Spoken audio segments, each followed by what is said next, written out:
All right, man. Jason, welcome. Thank you, man. It's exciting. Yeah, I appreciate you joining me, dude. So, one of the things that I like to do on this pod is before we dive into all the deal making stuff and all the cool shit that you're up to, I like the origin stories, man. I like the Okay. prequels. So, I want to know where you're from and what it was like growing up. So, tell me a little bit about your background. All right. Well, as we discussed earlier, I don't love talking about myself, so I'll try to keep it brief. But so I grew up in South Louisiana, like Okay. the country kind of between Baton Rouge and New Orleans, so South Louisiana, like Oh, yeah. water boy type of stuff. And One of my favorites. when I go back home to Louisiana, my accent gets a lot thicker very Yeah. quickly. I was gonna say, you sound normal right now, man. You sound Going totally. to the Yankees in Maryland, so it kind of it washed away.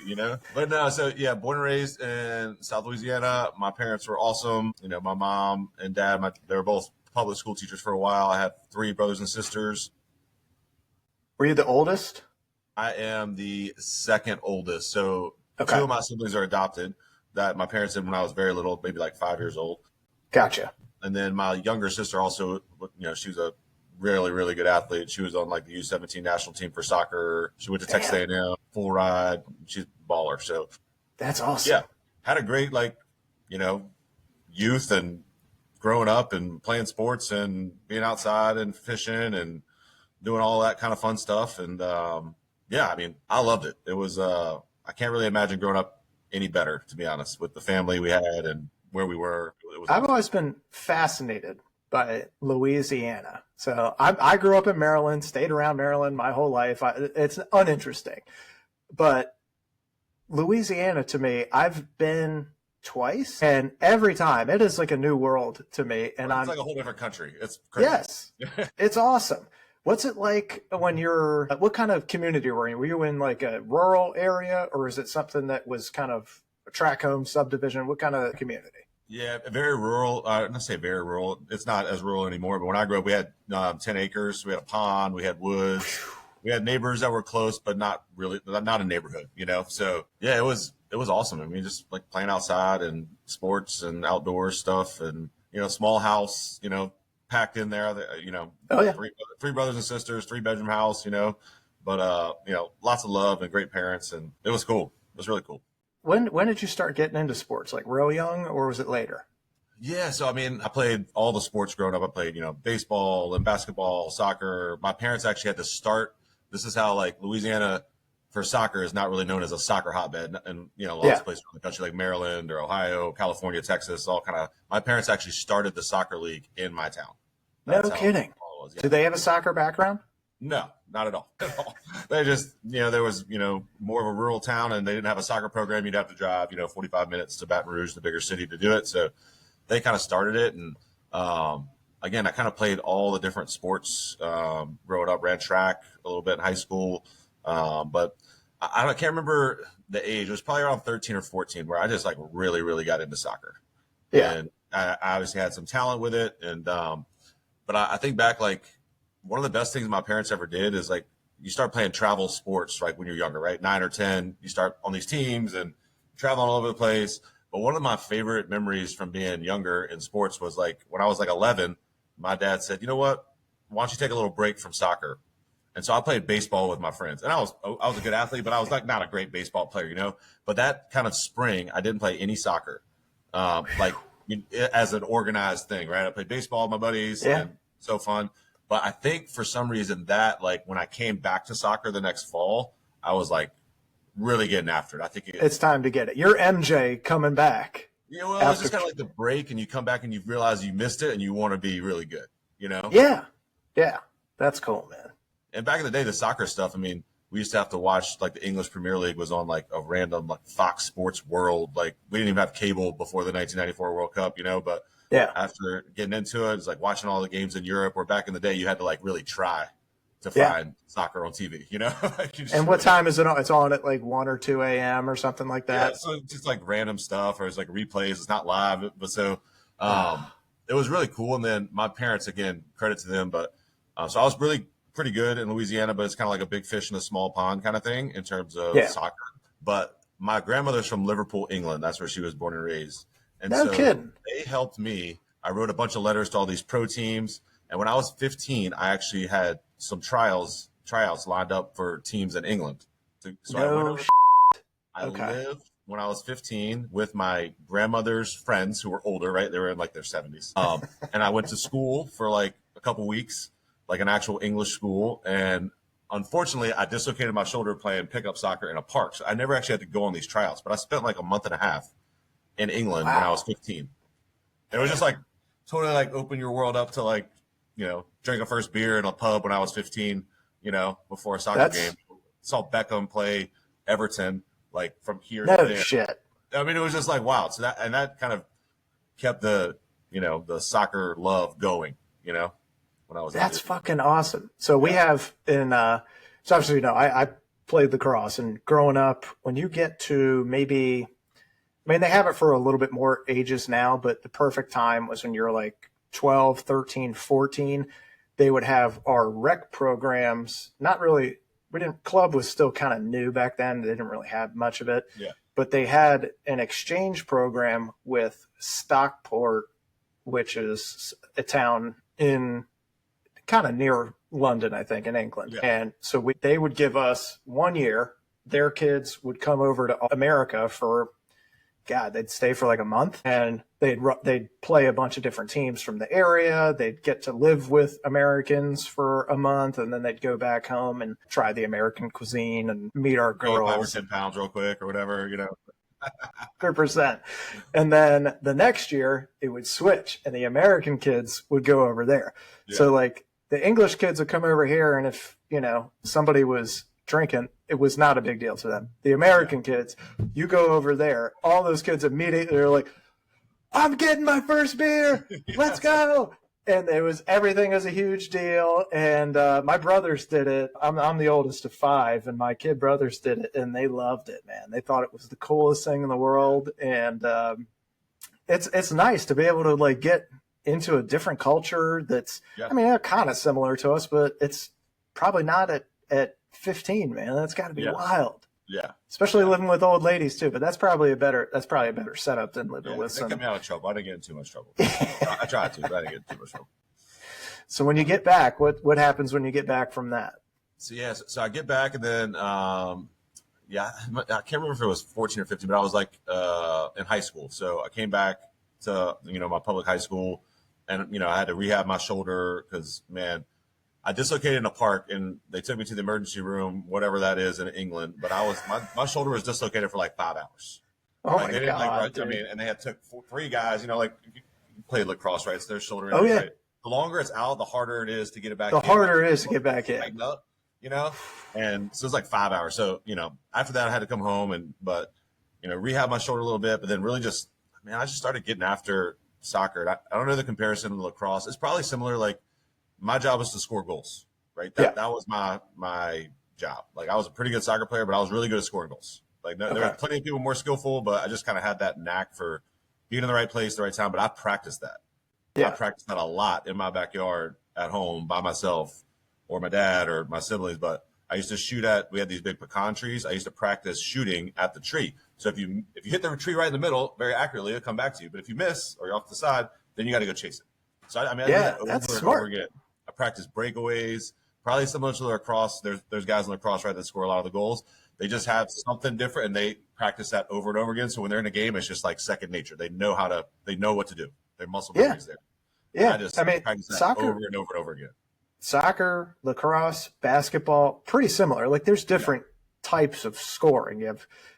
Basketball is probably a better representation of it. You got guys that are spot up shooters, and that's just what they do. You got some guys that are creators, and they can finish really well at the basket. Some of them can finish in the mid range, but there's some guys that are just at an elite level that can do anything. Similar in lacrosse, but there's just a couple of different positions that can do that. And the guys that stand out are the ones that are elite finishers and can create for others too, just because they're so damn dangerous. So that's fucking awesome, man. So you're in public high school in Louisiana. I'm imagining the soccer scene's not incredible, but probably pretty good, and good enough to at least get you recognized. right? Well, the thing with like soccer back then in those days in Louisiana, like no one's coming to Louisiana to watch high school or club soccer to Right. find players. They're just not, right? So it was mainly your club team. So we would travel around the South and travel all over, trying to get exposure to college coaches. Like, I still think I have the state record for goals in Louisiana, but again, it's like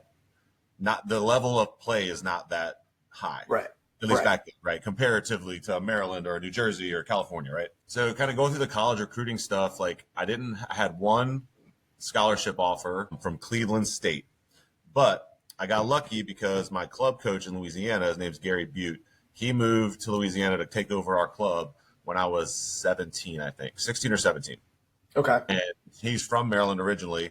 His little brother was playing at Maryland. His name was Scott Butte. So he was like on the Maryland team, and Gary kind of like walked me through. I went to camp at Maryland just because of Gary's connection the summer before my senior year, but I was basically very, very lightly recruited by Maryland. I was not given a scholarship. I was promised maybe in the future. I wasn't I wasn't a walk on, but I didn't have any money, right? Yeah. But Saj told me like, we want you to come here, but we also have 3 guys from the U17 national team that are coming with your class, so like you don't get any money, So it was like, do I go to Cleveland State? Okay. They offered me a full ride. I'm sure it would have been fine. Or do I go to the ACC back in the day to Maryland, one of the top programs, conference in soccer, and like kind of try to test myself and see if I could do it. And so that's what I ended up doing. It probably was one of the best decisions with Gary, my coach's kind of guidance, like one of the best things I ever did, That's awesome, man. That really is such a cool story. We would call them preferred walk-ons. It's a similar situation where coach is like, we don't have any money for you, but we'd like you to be a part of the team. So come and do all the stuff in the fall. For us, fall was kind of our off season, but you're training and doing all the practicing and stuff like that. You're putting in your schemes, trying to figure out who's going to make the team. And for you guys, that's probably spring. I'm guessing spring training. Yeah. Man. And so you come in as a walk-on, College Park, which at that time is, I don't know if you've been back to College Park lately, but it changed quite a bit.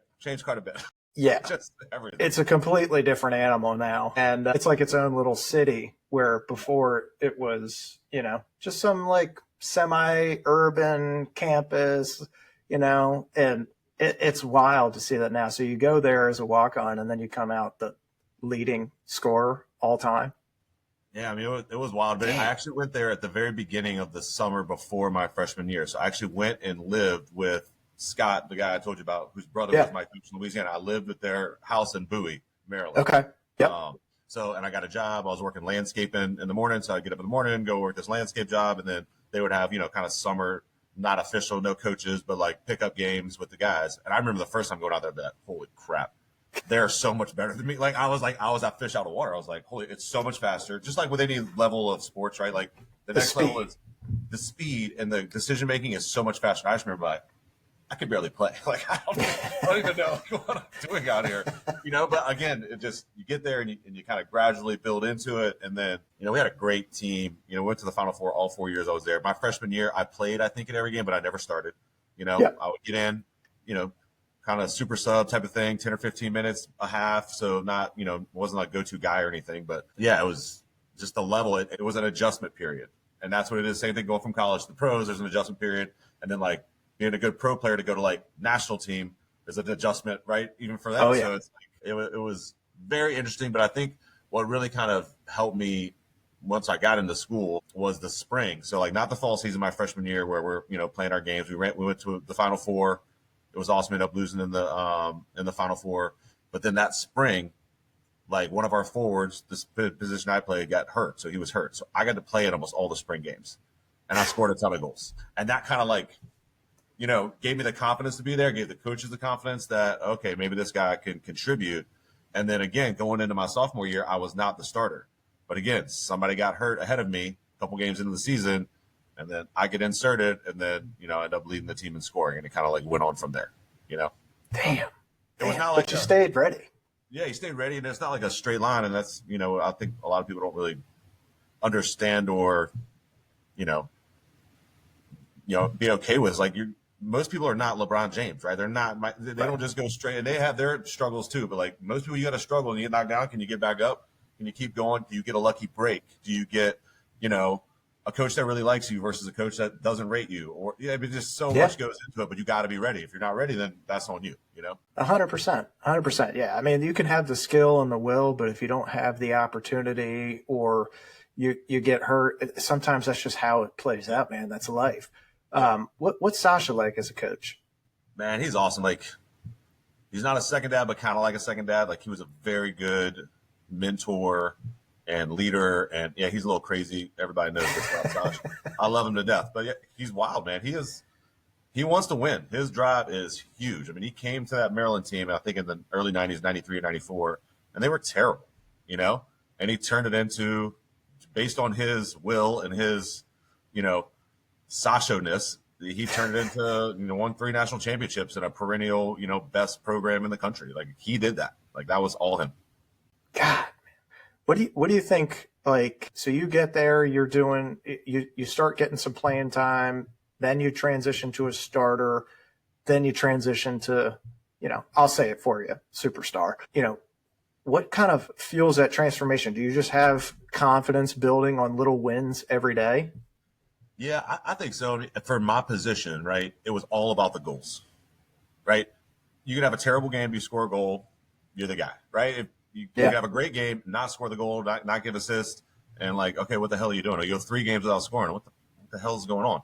To my very good luck, our teams were stacked, bro. Like, I mean, I played with guys that were way better at soccer than me. My job was very unique, and I had a unique skill set at it. But I mean, I played with guys on the national team, guys that played overseas, guys that played in World Cups. Like, we were stacked. I mean, like, it's great to call me like the star. It wasn't like I had the confidence to know that I had to lead this team because I became a captain, like all that kind of stuff. But like, I look back on some of those guys; they were really, really, really good soccer players. I mean, one of our teams that we lost in the Final Four, I think 11 of those guys played professional soccer. Damn. Like, literally everybody that started the game, like, they went on to play professional soccer, and probably another 5 that were freshmen or underclassmen that eventually went on to play professional soccer too. So I mean, we were like stacked.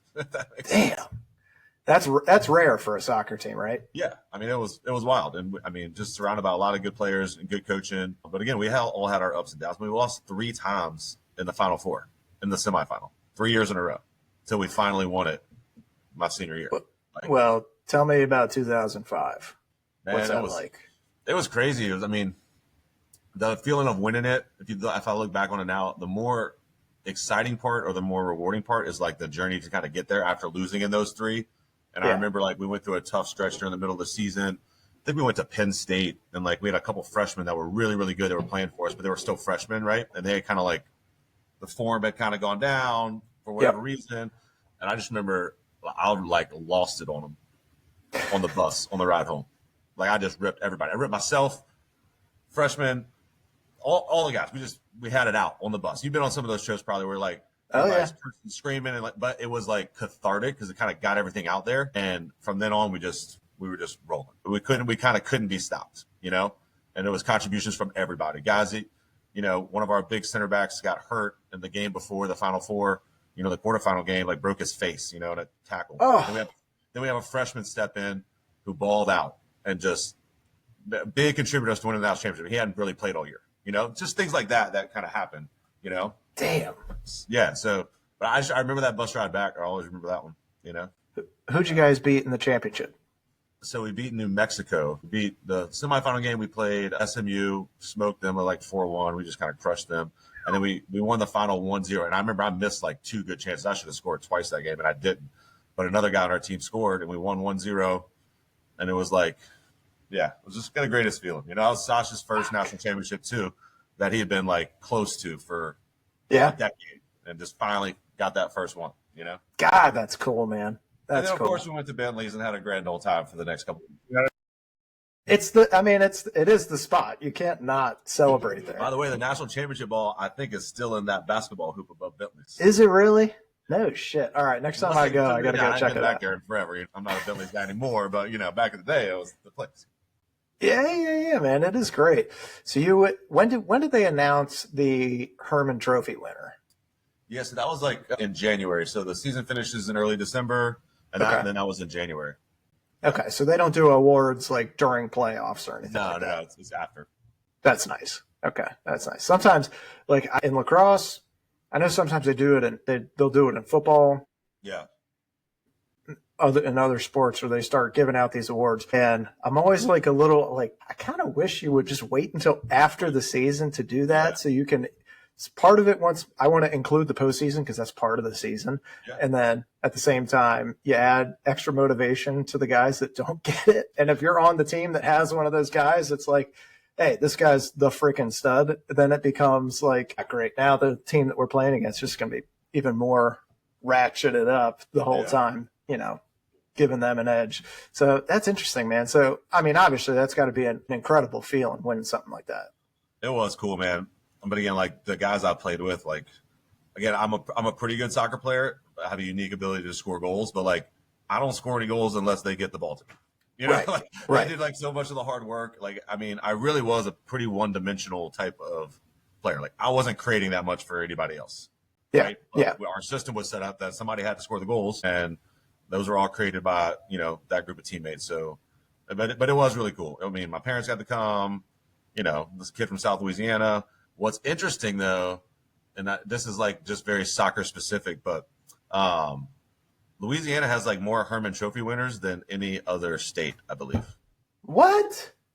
With our tiny population. So back in the day, a guy named Jason Garey who went to Duke, won it like in the early 90s. He was kind of one of my guys I looked up to. Like, he went to Duke from Louisiana and, won the Hermann Trophy, right? So then 10 years later, 15 years later, I get to do it. The year after me, Notre Dame recruited a kid from Louisiana because I had been scoring all these goals. He was a forward.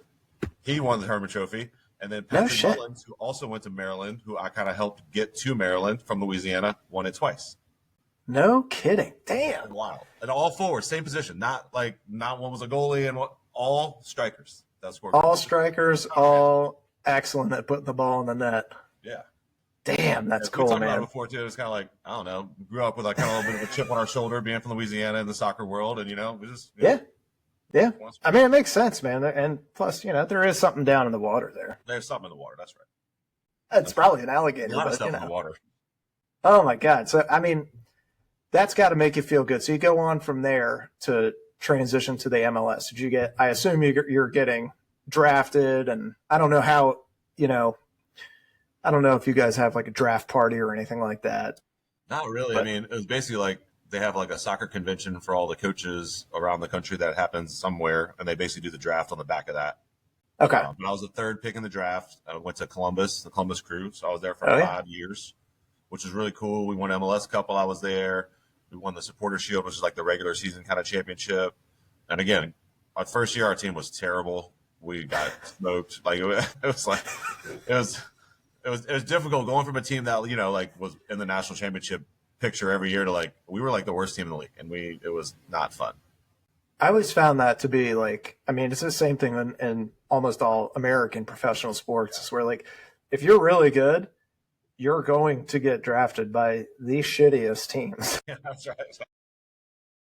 It just sucks, man. And now some of them have like really good talent in place. Yeah. And they just either had a bad year, had injuries, or they didn't have the talent that they needed at the right positions. So sometimes it can work out, but other times I just feel like, you get drafted to the freaking Jets or the Browns in football. I mean, just forget about it. It's not going to be an awesome career for you there. You're going to spend your 4 years there, maybe, and then you're going on to somebody else for a second contract. Yeah.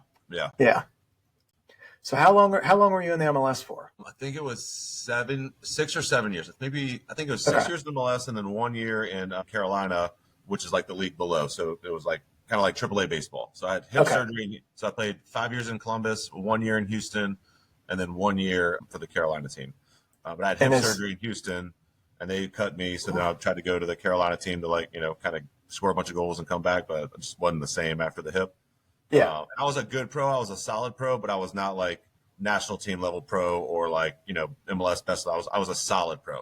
One thing I look back on, I wish I would have probably dedicated a little bit more and like forced the issue a little bit more in the pros. Like if I wasn't getting playing time, gonna get traded. I could have worked harder, I think, in the pros. That's one thing I think that when I look back on it, I could have done better. Could have. Did you have an agent coming out? I did, yeah. I did. And he did well, but I mean, again, I was kind of like happy in Columbus, and I was a kind of a squad player. Like I, start some games, not play others. And I should have, I think when that was starting, I should have been like, let's get a change of scenery. And it might have like kickstarted me to keep going. Yeah. Yeah. At the end, like the last 2 or 3 years, I was kind of done. I was looking for something new. I was looking for something different. My body, took a pretty good beating over the years with 2 shoulder surgeries, major hip surgery, and it gets to be kind of a grind. It really does. Yeah. That sounds stupid to be like, oh, you were a pro athlete. Yeah, it was awesome. Don't get me wrong. But it did also become a job. I mean, Well, yeah, it's a job. It's one of those jobs that like everybody dreams of because it doesn't feel like a real job. But at the same time, like if you don't treat it like a real job, you're not going to have it very long. That's right. And all right. And then it's not the same money as the other sports. So I'll have you guess. I was the 3rd pick in the draft in 2006, right? I just won the Hermann Trophy. I had the best contract ever for a senior coming out of college. What do you think my starting salary was? $100,000. $40,000. Shut up. Oh my God. I was like, this is amazing. I never had any money, This is great. I got a little money. This is incredible. Under Armour, a little money from Adidas, It's like, but again, it wasn't like you were making, even $100,000 or your contract was up for $500,000 a year. I mean, soccer's gotten much better now, so like the salaries have gone way up. But back then, I mean, there's some guys that were getting paid $12,000 a year to play pro soccer. Oh, dude, that was like professional lacrosse for the longest time until maybe 5 years ago. Yeah. It was like, dude, we'll give you $500 a game, and we got free beer over at the bar over there for you.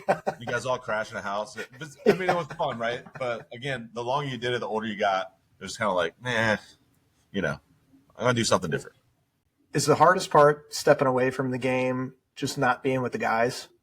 Yeah, I mean that's the part you miss the locker room the most, and like the game. You don't miss the practice, the travel, any of that bullshit. No. It's the guys and just the banter in the locker room and the moments, right? The games, like where you're getting after it. That's what you miss. Totally get that. I think I was just lucky. Like I found this next thing to be, growing a financial advisor business that was intellectually stimulating and like another big challenge. So I was able to I feel like a lot of guys when they get out of pro sports, if they don't know what they want to do and they don't have a passion for the next thing, it's very lonely and it's very difficult. Very difficult. It's your whole depressing and dark. Yeah, I mean your whole deal is you're this athlete that people paid money to watch perform this thing, and all of a sudden that is not there anymore. And as soon as you don't go, you're no longer a player. You don't get the same phone calls returned. You don't get the same treatment here. I mean, it's hard. Well said. Yeah. Did you always want to pivot to financial planning, or is it something that kind of fell into your lap, or how'd you land on that? Yeah, it was just interesting because, I mean, somebody sent me a article from the Diamondback, the Maryland newspaper. Oh, yeah. Back when I was at Maryland, that I said I'm going to be a financial advisor when I'm done. And so I don't even remember that, to be honest with you, but it's in the paper. You know what I mean? So like, it's in there. So I thought about it. I mean, when I was in that was my major was finance. I had great, business school professors at Maryland, and just, I just dug the finance stuff. I liked learning about it. It was not like, oh, I got to go to this finance. I was like, shit, I'm gonna learn some stuff. This is kind of cool. I like how this works. And so, just transition out of soccer. I met with a bunch of different firms, a bunch of different people, and met my business partner now. And we just kind of hit it off. He had worked with some professional baseball players, so he kind of had that athlete connection. And we just kind of started it from there. I did an unpaid internship for him my last year while I was playing soccer, and just kind of worked. I don't know. I got lucky again. Did you volunteer to do it unpaid, or was he like, hey, you can do this? When I met him, I was like, you guys have an internship? He's like, well, Northwestern does, but that's like a kind of if you're in college, you got to sell some life insurance, you get some commissions, right? It's kind of like a full-time gig. Right. I was still playing soccer, so I was like, I can't really do that. And I said, do you have one like himself? He's like, no, I don't have one. I was like, I'll do it for free. He's like, I now have an internship program. I just started it. so, again, you can see his humor while we get along, but so I did stuff for him and learned it. And then, after that season, he kind of came to me and said, hey, listen, I want to hire you. There's this opportunity. If this goes well, I don't know if it's going to go well, but if you do well and we like each other, there's an opportunity to kind of buy into this business and we can grow it together and be a succession plan because he's 30 years older than me.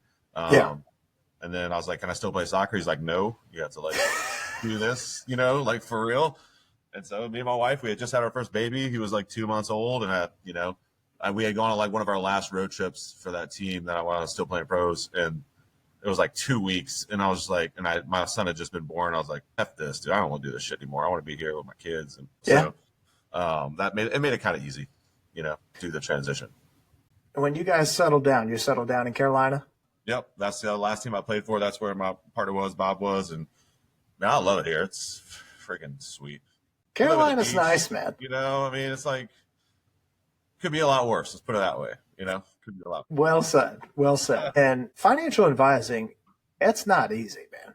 That's not an easy gig at all. I mean, I think now I've been doing it for 12, 13 years now. I feel like it doesn't get easier, but it gets more comfortable. But as you know, like in the real estate world or the financial advising world or any kind of like sort of sales, building out your market, it's very tough at first. And that's why only I don't know what the numbers are for people in real estate, but I bet it's similar to financial. There's only 5% that last past 5 years. Yes. So it's very similar. Bringing 100, 5 will last, and maybe only 2 or 3 will last 15 or 20 years. Yeah. Well, you have to build a client base quickly. What I've found in real estate, and it's probably similar in any sales industry, people know you as whoever you were before you started doing whatever it is that you're now doing. So when I first got my license, selfishly and stupidly, I was like, I mean, obviously people are just going to be lining up outside the door to be listing their homes. Can you come do this for me, please? There's inbound calls all the time, right?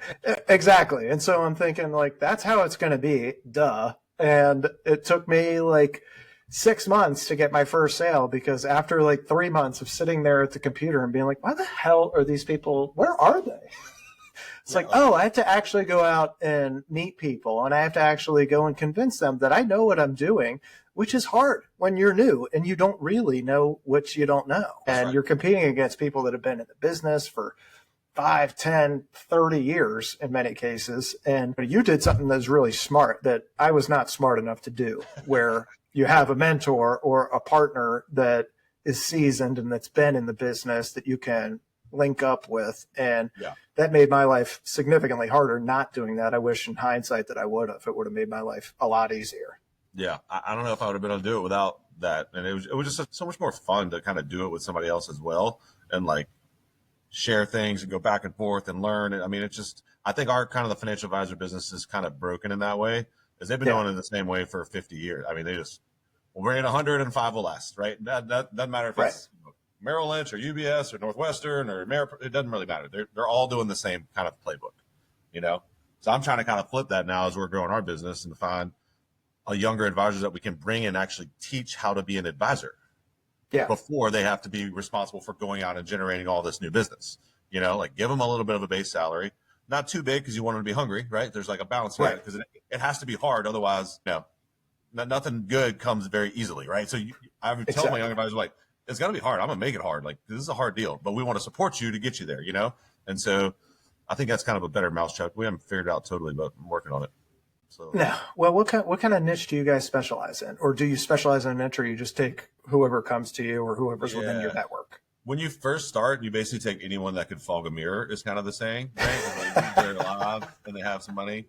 But as you get into it, you kind of, you got to do kind of segmentation. But we work kind of 4 main groups. We have our athlete group, that's mainly in pro soccer, coaches, agents, just people associated with pro sports and some college sports. And then we have retirees and near retirees. So if they're within 5 years of retirement, work for a company, 401ks, need real good retirement planning. And most people growing money is not that hard, to be honest. It's not rocket science, but taking money out of the different accounts in the most tax efficient way is hard.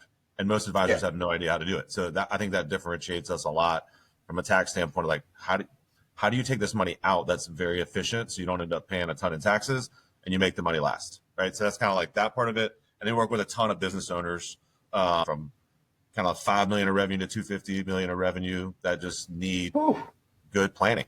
I mean, those folks, we don't want to tell those folks to take money out of their business and put it in the stock market, because their business is usually making 20, 25, 30, 40% per year growth, right? But they also still need the planning to say, okay, if I do sell this, what's the exit strategy? What am I going to do? Am I selling it internally, externally? Am I going to get bought out by private equity? Okay, then I do get bought out and I have $15 million. what the hell do I do with it now? You know, like what is the lifestyle I want? Have you taken care of all the insurance, the risk management stuff? And it's really more about the planning versus just, hey, give me your money and I'll invest it well for you, right? And I think that's a differentiator too. Most advisors just want to do, give me your money and pay me a fee to do it. They don't really care about the rest of it. Yeah. Yeah. And that's been my experience as well. What do you think are some of the most common mistakes that athletes, entrepreneurs, or just any kind of business owner make when it comes to wealth building? Yeah, I mean, I think one of the biggest things is you got to hire a professional. Like you hire a professional for everything else. You hire a professional trainer if you're an athlete, right? You have coaches, you have mental health coach, you have all this stuff. You have a nutritionist, right? You got to do the same thing with your money. You got to vet them and make sure they know what the hell they're doing. Same thing for business owners. They're so busy running their business, they need to hire experts, whether it's a CPA or an attorney or an advisor, and have a team built around you that you don't have to think about doing it all the time. You know that you vetted them and they're going to handle it for you. They're going to come to you when there's an issue, and you know you can go to them when there's an issue with you. I think people just don't hire the right team. Yeah. And how do you sell them on you being the right team? I mean, a lot of it, man, is I get along with this person. Like, do they vibe with me? Do I like them? Do I want to spend 30 years talking to them all the time? Seriously, from my standpoint, and vice versa. Do they want to talk to me?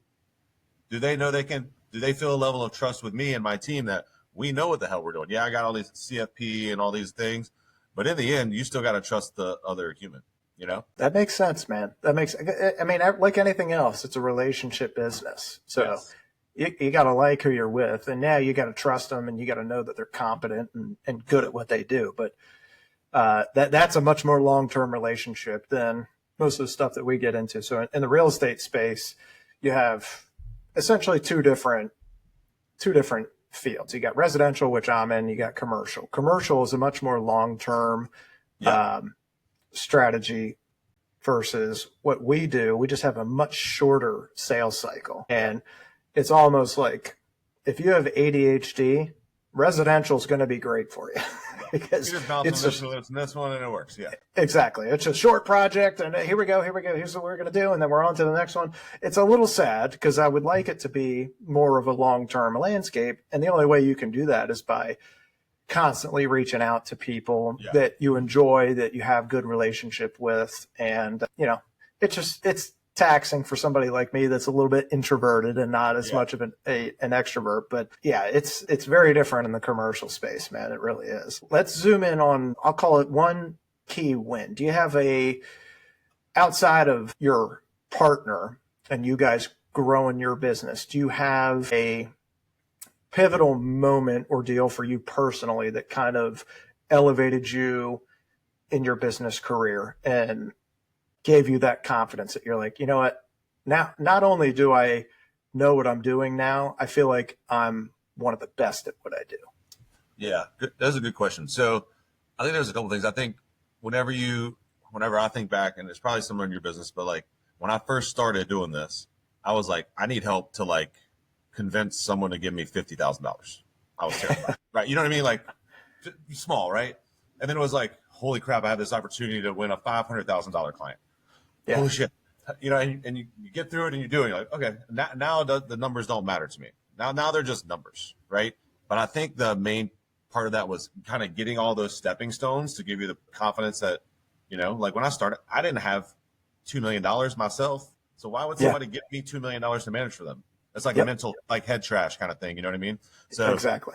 Once you kind of get through that and you get through that head trash, I think one of the biggest things for me is I got my CFP, the Certified Financial Planner designation. And I was working on that when I first started in the business. And, you know, we had young kids and I was working a ton and like studying for this test, which is like a really hard test. And then once I did that and I got it, I felt like this is for our industry, this is the best designation you can get. And I did that, you know, like I know more about financial planning than 99.9% of people in this country. I don't care if they have $100 million. I know more. There may be a few exceptions, but having that behind me, like, you know, in every conversation, I know more. Doesn't mean they have to like me or have me be their advisor, or I know more. I can help in any situation I'm put in. When it comes to financial planning, I can provide value. Even if they don't become a client, I will provide value to that person. They will learn something new from me. And me, vice versa, will learn something new from other people too. Like, it's not closed off. It's, a constant learning, you know? Well, and you got to take that chance. And it's pretty similar in our business. Sometimes, I hate to say the term working for free because it's not something that anybody enjoys doing. But sometimes I feel confident in what I do because I have a ton of experience in it. I know how to connect with people. I know my market very, very well. There is going to be times where I'm engaging with people that are not clients of mine that I would absolutely love to be clients, but I'm taking the chance that they might not end up going with me because, at least in our town, you can throw a rock and hit somebody with a real estate license and they're probably related to somebody that has one. But at least I know that while I might not get that person at that time, I know that I put my best foot forward. And while they might not work with me right now, there might be a time down the line, or they might be at a party in a month or a week and be like, oh, you know who I just met? I just met that guy. And he was great, man. He was so nice and he was really thoughtful and engaging and he had all this good stuff to say about this. And, you should talk to him. And that's happened. And you just never know where your clients are going to come from. Yeah, it's just, for me, it's just kind of like positive vibes too. And I really like this stuff. Like, I like talking about it. I like financial planning. I like investing. I like insurance. I like real estate. I like businesses. I like business owner. Like, I like it. So it's not like it's work, but it's not really. It's like intellectually stimulating. And like, I had one email I got last night at like 11 o'clock at night. Hey, business just sold. Been working on it for 13 months. Just got it. Let's talk. Sweet. Shit. Let's do it, bro. Let's do it. You know what I mean? Like, I'm so excited to like have this call tomorrow morning with my client that's been running this business for 15 years. And finally the deal closed. He's got money in his bank account from all the hard work he's done. Like, okay, cool. We're figuring out, we've already talked about it a bunch of times, but it's like, it's go time. So I'm jacked up. I'm like, let's go. Let's figure it, let's do it. So that's awesome. Well, that's the athlete background coming in too. It's like, I'm ready. I've stayed ready. Put me in, coach, Exactly. I know that I can bring you value and I am ready when you tell me you're ready to go. And I'll be there. Do you have any, not that every client's not a favorite client, but do you have any favorite maybe moments with a client or something that really kind of encapsulates why you do what you do? Yeah. I mean, for me, some of the best moments where you're like most professionally like fulfilled is like when you have a client that they've accumulated a good amount of money, but they're working a job that they freaking hate it. It's killing them. They're miserable, travel, and you do the analysis and we run a Monte Carlo analysis and we do all the very conservative analysis and we throw all these different scenarios at it. And when I can look at them and say, I'm showing you can retire now and be financially independent with these expectations for the rest of your life and leave whatever you want to your kid.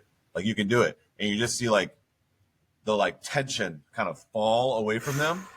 And then just sometimes they cry. And some, these grown men, they're just like, I can't believe it. And like, you work so hard. Like, I tell them, quit tomorrow. Throw in 2 weeks. Let's go. You can do it. Exactly. Like, especially like a new relationship. They haven't been a client, but I'm meeting them and they're like trying to hire an advisor and they don't know if they can retire. They don't know if they're going to be okay. And that's what most people are worried about running out of money. That's their biggest fear. It's like, I don't want to be, destitute on the street because I ran out of money, So when we give them that all clear that we've stress tested it and you can just see the weight lifted off of them. That's got to be a great feeling. It's such a good feeling. And all these people are older than me, right? They're all in their 50s or 60s or 70s or whatever. But it's like they're trusting me with this, and it's a big responsibility, but it's also super rewarding. Or when a client sells their business, right? And they've been building this thing and blood, sweat, and tears. They're working 80 hours a week, and they finally they get the reward that they've been working for. It's like, okay, cool. That's. Like it's just that's what gets me. That's what keeps me trying to find new clients, because that's the hardest thing in our business, probably in yours too, is you got to reach out. You got to ask for referrals. You got to talk to people. You got to say, who do you know? You got to say, hey, I'd really like to meet Joe. Do you know him well enough to introduce us? Do you think he'd want to chat? I don't know, but introduce us. I'll call him. I'll give him a chance to tell me no, because most people have shitty financial advice or none at all for the most part. Yeah, no, that's they don't seek it out unless somebody calls them. And they, Shane, your friend of Shane's. I love Shane. We just did a podcast together. He said I should call you because you and your wife were looking for an advisor, or, you're about to sell your business and you might need some help. I think I can help. You want to have a chat? Let's set up a call next week. Give them a chance to say no. Yeah. Well, that's it. I mean, in our business, it's like it's the same. The best thing that we can get is a connection from somebody else that knows you, loves you, trusts you, because that's going to be better than somebody flipping through a magazine and seeing our ad and being like, "Oh, okay, cool, that's nice." Of course, it's all if you keep building it out and you have a good team behind you, and we have other advisors and we have like institutional knowledge of things, like, but somebody still needs to make the phone call. Yeah, exactly. Or go to the thing, or do the seminar, or whatever it is. Somebody's still got to do that.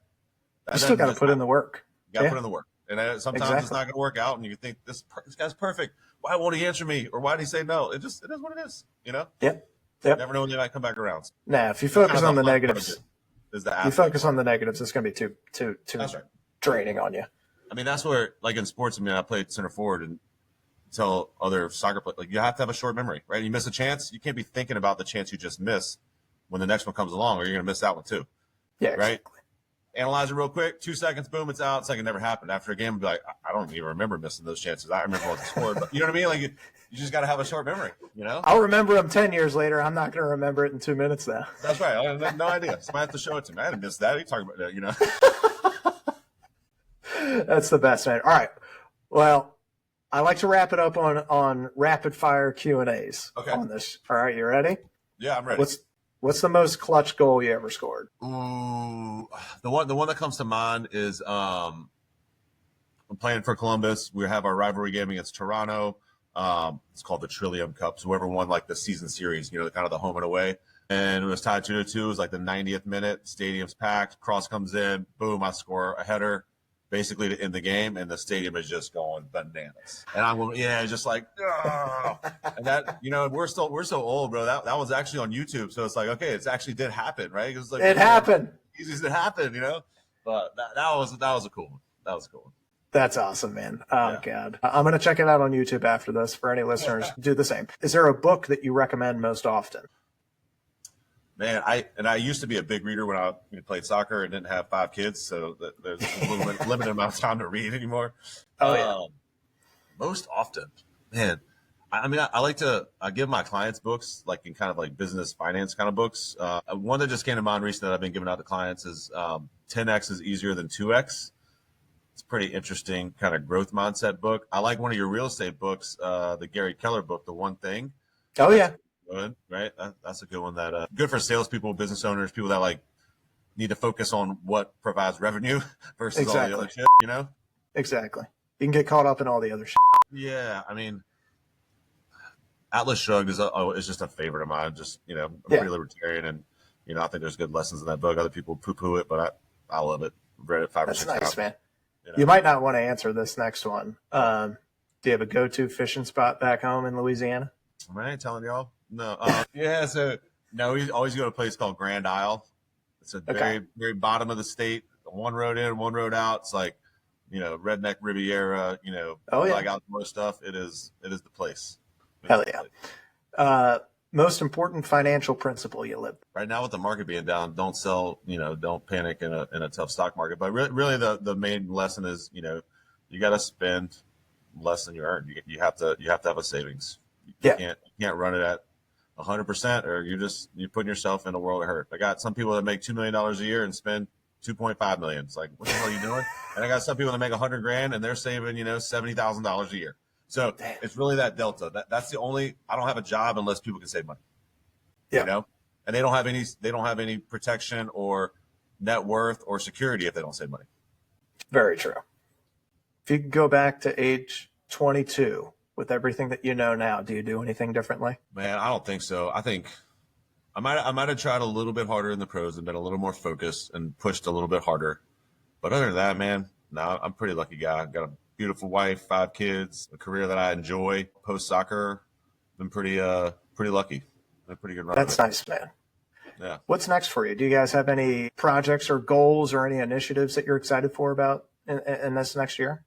Yeah, we're trying to grow the business. We want to get to $1 billion of assets under management by 2030. So that's getting pretty close. We're a little over halfway there, but we need to grow pretty quickly. We've been growing pretty quickly, but I really kind of want to figure out this whole advisor training mentorship thing to make it be a better option for good people that just get spit out of the advisor system. That would make great advisors.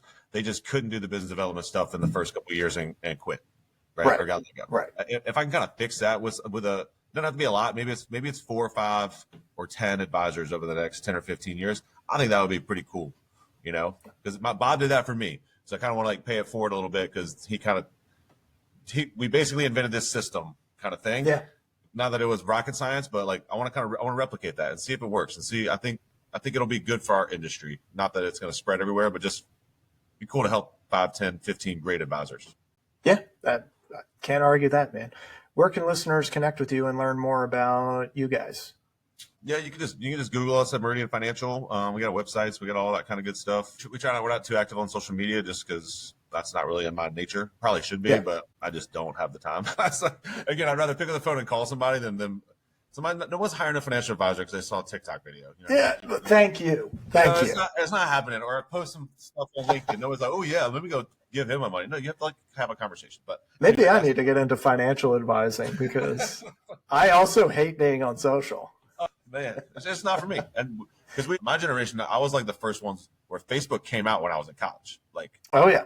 Like you had to have a college thing to be on Facebook, like a college email. So I kind of missed it. I'm kind of glad I missed it. It's totally cool. Yeah.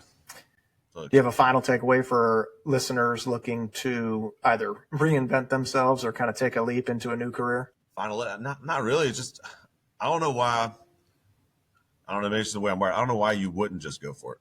I don't know what would be holding you back. YOLO. Yeah. And again, seeing those guys that work at a company that they hate it for 20 or 30 years, like really, that's really what you want to do? That's what you're signing up for? Like, I know, man. Life is too short. Let's get out there, figure out what you're passionate about, and let's get after it. You know, I don't know. That's just me. Well, it's the mindset that has propelled you where you are, man. So I appreciate that. So I know you're busy, man. You got to get back to it, but this was awesome, and truly appreciate you. Thank you, man. Thank you. No problem, dude. It's good seeing you, and catch up anytime. All right, awesome. Have fun at your conference. All right, see you. All right, see you later.